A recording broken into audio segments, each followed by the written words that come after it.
गंबड़ में मुश्ताक अहमद नारे जो जी ख़बर मां सां शेयर कंदासीं। गंबड़ लगमई सरवराज शाहीन पब्लिक एलिमेंट्री स्कूल में स्कूल इंतजाम पारां सालाना तालीमी सेमिनार की तकरीब मुनक़द की भी है।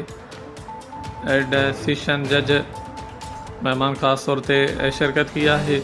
गंबड़ लगवड़ा मैसर शाहीन पब्लिक एलिमेंट्री स्कूल के इंतजाम पारां सालाना तालीमी सेमिनार थी है, जिते डिस्ट्रिक्ट एंड सीशन जज दादू ज़ाहिद हुसैन मेतलो मेहमान ख़ास तौर पर शिरकत की है। स्कूल के शागिर्दनि पारां इंग्लिश उर्दू सिंधी में तकरीरूं करण सां गॾु टेबलूस खाका क़ौमी गीत पेश किया। गीतनि ते शागिर्दनि पारां रक़्स करे झुमरियूं पिढ़ाई वयूं आहिनि।